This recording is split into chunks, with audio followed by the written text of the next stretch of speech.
So tell us about your relationship with Sammy Davis Jr. You guys got so close that you actually kind of bought a house or something for Sammy, right? Is there some story there? Janice Paige was opening in New York, was opened in New York, and she's a huge star.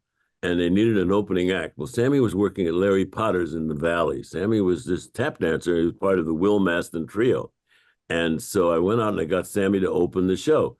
And the thing was, he was going to do 10 minutes and then Janice Paige was going to come out. Well, Sammy saw this star-studded audience and didn't get off. He did an hour and 10 minutes. And it was just stunning what he did. He did everything. He played every instrument and danced and sang and did impressions. And from then on, he never opened another show. From then on, he was a big, big star. But my relationship with Sammy was based upon my relationship with the Will Maston trio. Will Maston was his uncle, and they did a trio, tap dancing.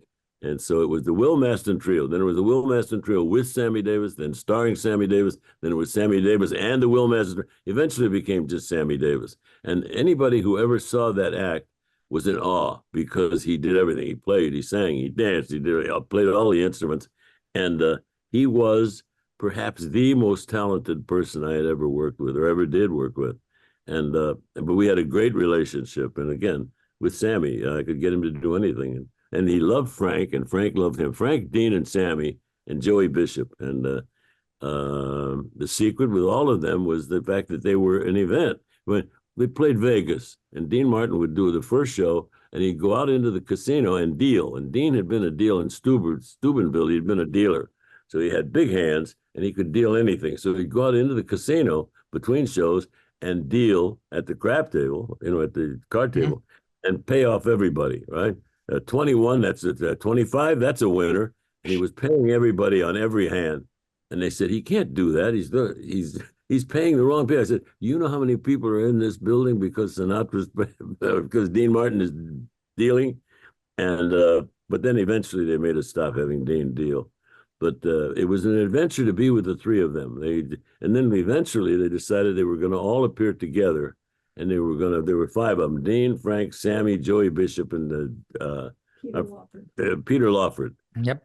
The deal was each one of them was going to do a separate night. But eventually, when they all showed up together, they realized how much fun they were having as a group. And so they just did pure tumult in Vegas, which was at that point was dangerous. It had been unheard of. Acts came on, they did an hour so that people could gamble. So these guys stayed on as long as they wanted to. But the amount of gamblers overcame the fact that the shows ran too long. Well, also probably the nature of, they probably had some higher stakes players who would come for that too, I would think. Oh boy, yeah. They did. And but it was, see, I don't think that exists. It's I don't think it exists anywhere today. Nobody has that kind of freedom today.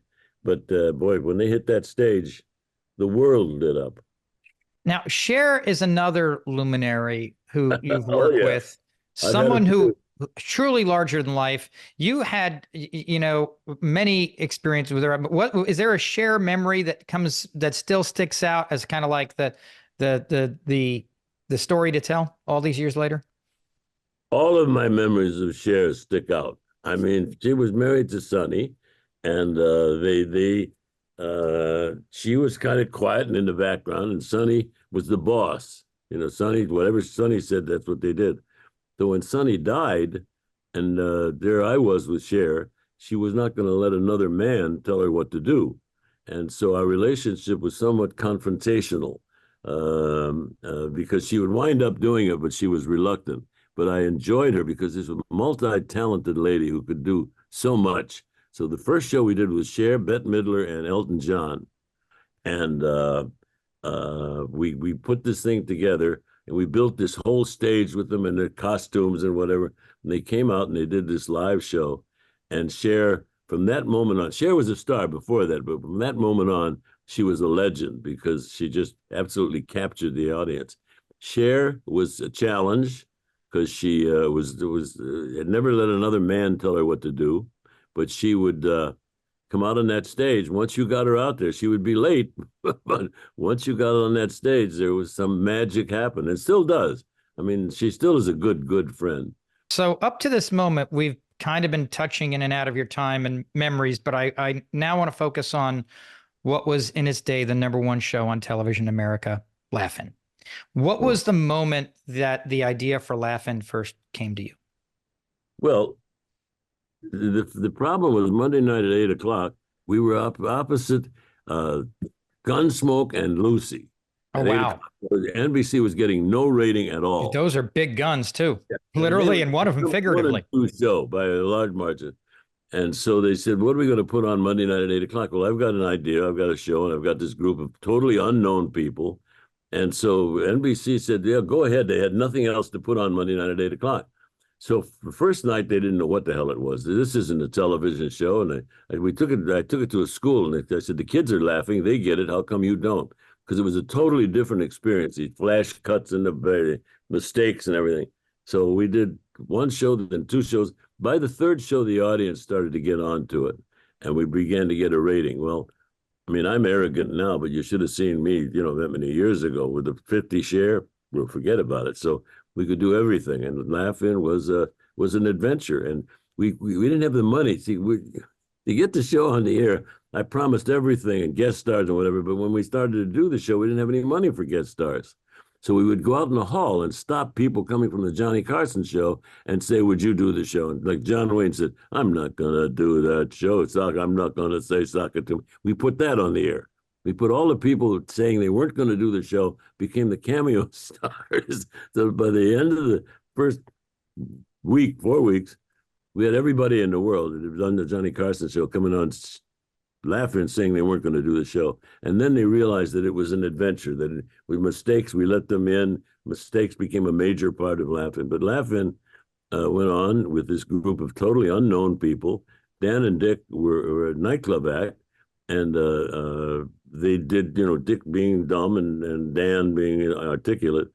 And they came on and they would talk for 10, 12 minutes.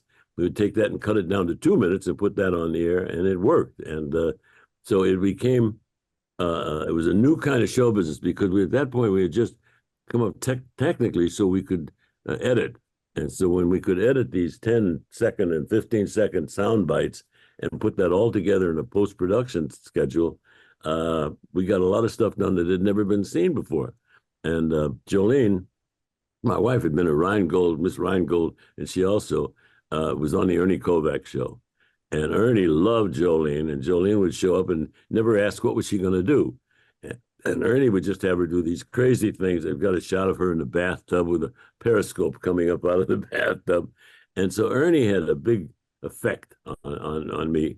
But that was the visuals on Laugh-In. A lot of that came from my relationship with Ernie Kovacs. But the fact that you could now do technically all the stuff that had never been even thought of before, and we put that on the air. And by about the 3rd or 4th week, people said, wait a minute, there's something exciting happening there. And then it took off. And I'm arrogant now, but you can imagine me that many years ago with a 50 share, forget about it. Never would come. And what do you remember about the first pitch meeting for Laugh-In? Who all was there, and how did you sell that? Well, I really didn't. It was the fact that they had a Monday night at 8 o'clock. They had literally no rating. NBC had no rating at all.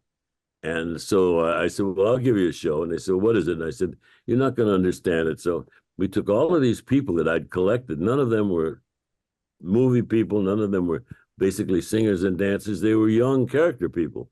We put all of them on, and we edited it together with the new editing techniques that Carolyn Raskin developed.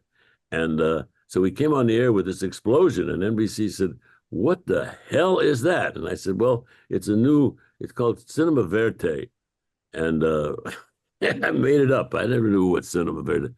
So Erwin Siegelstein called, Erwin, come in here. Do you ever hear of Cinema Verte? So the assistant was in the other room, said, yeah, it's big on the continent. He hadn't heard of it either. But Laugh-In was based upon a lie. It was based upon Dan and Dick standing there, very straight, in tuxedos, playing a nightclub act. And then all of these people came in, all Goldie and Artie and Lily and Joanne. And the fact is, because of the way we taped, they could do many, many characters. Like Lily Tomlin would come in and do 4 characters in 1 hour, and Goldie came out and I saw, Carolyn Raskin saw this young dancer. She said, there's a dancer downstairs that you ought to see. I said, I'm not using dancers, I'm using comedians. She said, you got to see this girl. So I went down, and here was Goldie Hawn. And I brought her up to the office. She sat down in this big red leather chair. And she said, well, I don't do that, everything. But she was so adorable. So we gave her an introduction of Dan Rowan to do as her first appearance. And she did this introduction, and she got so screwed up, it was hysterical. She said, oh, I'm sorry, I'll do it again. And she heard me say, no, Goldie, that'll be just fine. And from then on, she never got a chance to rehearse. So Laugh-In was Goldie was this adorable child. She was a good dancer, but she never even got a chance to dance straight. But that came in, and then Artie Johnson came in with all of these characters, and Lily Tomlin came in with multiple characters. And nobody had ever done a show like that before, because you couldn't do it technically. You couldn't edit videotape like that. Carolyn Raskin developed these editing techniques. So we came on, and we would be editing. At one time, we were shooting the show at one end of the hall at NBC and still editing at the other end of the hall. So there was the element of danger and adventure in Laugh-In, and then it took off, and it just became huge. And sponsors would complain about what we were going to do, and I'd say, why don't you cancel it? No, they wouldn't. We did a salute to smoking one week when we had a cigarette sponsor. Smoking is good for you, no matter what they say. Smoking is good for you, so just ignore the AMA. And it was a total put down of smoking, right? Yeah. And they said, we had a cigarette sponsor. They said, you can't do that, cigarette. But I took it to the sponsors, and I said, you want the rating or you want the commercial? They put that on the air, and they put our salute to smoking next to the smoking commercials, and the cigarette companies were thrilled with it. And so it was taking chances. I don't see anybody taking chances anymore.